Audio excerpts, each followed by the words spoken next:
Chapter 1. Origins of Genius. Victor Onyx was born in a quiet city where the night sky stretched endlessly, a place where most children played beneath streetlights, while others stared at the clouds or threw stones in the park. But Victor had no patience for such diversions. From the moment he could walk, he asked questions the adults could not answer. Why does matter exist? Why does light move so fast? And most dangerously of all, how much energy is trapped in a single grain of sand? His father, an engineer of modest means but extraordinary patience, once found him at the kitchen table at 3 a.m., surrounded by scraps of paper, torn notebooks, and scribbled equations. "Victor," his father said, tired but gentle, "why are you doing math in the middle of the night?" "Because," Victor replied without looking up, "the universe won't wait until morning." Even as a boy, Victor's mind was a lattice of endless curiosity and obsession. He dismantled clocks, radios, and broken telescopes to see how they worked. By age 10, he had constructed rudimentary particle detectors in his bedroom, capturing traces of cosmic rays and solar wind with instruments cobbled together from discarded components. The numbers fascinated him. The invisible energy moving through the universe, measurable yet untouchable, waiting to be understood. School offered little challenge. Victor's teachers were astonished by his grasp of physics, yet frustrated by his disregard for curriculum. Homework was unnecessary, lectures boring. He had already visualized thought experiments Einstein had written about decades earlier and extended them in ways that left professors speechless. At 13, Victor experienced the first taste of obsession's thrill.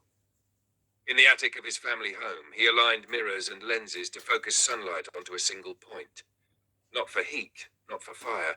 He was measuring the energy concentration, calculating the theoretical maximum output in a contained environment.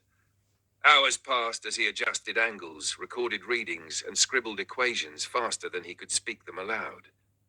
By evening, his notebooks were filled with sketches, graphs, and mathematical derivations that hinted at the potential for something far greater, the amplification of energy beyond conventional limits. The first warning signs of his obsessive nature were subtle but present.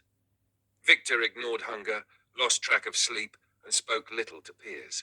His friends drifted away, and family meals became opportunities for him to glance at equations on napkins rather than eat. Yet his father, ever patient, encouraged him. "If you can find a way to harness the universe, Victor, just make sure it doesn't burn you in the process." By 16, Victor had moved beyond household experiments. Using borrowed lab space at a local university, he began measuring photon interactions within tiny reflective cavities, meticulously recording energy fluctuations. He hypothesized that if photons were trapped and repeatedly reflected under perfect conditions, their energy might not merely persist, it could multiply. He called it, quietly at first, the principle of feedback amplification. No one outside his mind believed it possible. Physics textbooks condemned the idea as speculative, unprovable. Yet Victor's calculations persisted. Every mirror alignment, every laser pulse, every microlattice simulation seemed to whisper confirmation. Energy could be amplified if reflected in precise, recursive patterns. Months passed. His experiments were delicate, dangerous, and exhausting. Mirrors shattered unexpectedly, lasers burned through supports, and sparks sometimes ignited tiny fires in the lab. Yet each failure taught him more about stability, reflection angles, photon phase, and resonance. He began to see patterns that others could not. There was a rhythm to energy, a hidden structure behind every photon. If harnessed, it could transform humanity's understanding of the universe. At 17, Victor created Corey, a simple AI, to assist with calculations and maintain control over recursive lattice experiments. Corey's voice was calm, soft, almost human, yet devoid of emotional bias. "Victor," Corey said during one late-night session, "the lattice shows instability in Sector 3. Do you wish to proceed?" "Always," he replied, never glancing up. By the end of high school, Victor's work had attracted quiet attention from university faculty. They recognized his brilliance, but worried about his obsession. He cared little. To him, obsession was the path to discovery. Alone in his lab, surrounded by broken mirrors and humming lasers, he felt the first glimmers of what would become a lifelong pursuit. Bending energy itself to human will. His teenage years ended with one final experiment, a small lattice of mirrors suspended in magnetic fields, photons bouncing, phase-aligned with millimeter precision. Instruments registered energy beyond the theoretical input. Victor's heart raced. He whispered to Corey, "We've done it.